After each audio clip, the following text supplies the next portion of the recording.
বিসমিল্লাহির রহমানির রহিম। আসসালামু আলাইকুম। আল্লাহর বিচার, কিয়ামতের দিনের বিচার যে সব থেকে শ্রেষ্ঠ বিচার, সেটা একটা হাদিস দ্বারা খুব আপনারা স্পষ্টভাবে বুঝতে পারবেন। সেটা হচ্ছে সালিম রাহমানুল্লাহি তার পিতা থেকে বর্ণিত। তিনি বলেন যে নবী করিম সাল্লাল্লাহু আলাইহি ওয়াসাল্লাম বলেছেন, যে ব্যক্তি অন্যায়ভাবে কারোর সামান্য পরিমাণও জমি নিয়ে নেবে, কিয়ামতের দিন তাকে 7 স্তরের জমিনের নিচে পর্যন্ত ধসিয়ে দেওয়া হবে। বুখারী শরীফ হাদিস।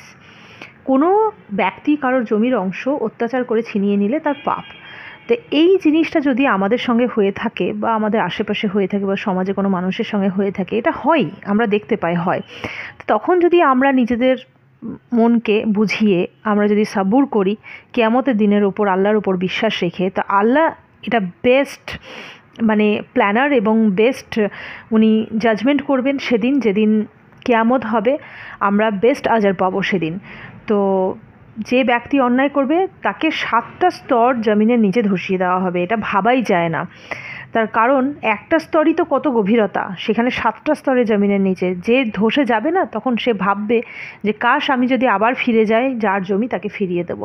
তাই কোনো রকম ঝামেলা ঝঞ্ঝাট গণ্ডগোল না করে আপনারা তাওয়াক্কুল করবেন আল্লাহর ওপর। কারণ এই জিনিসটা সত্যি অহরহ ঘটে এবং সবার সঙ্গে গ্রামে গঞ্জে বিশেষ করে।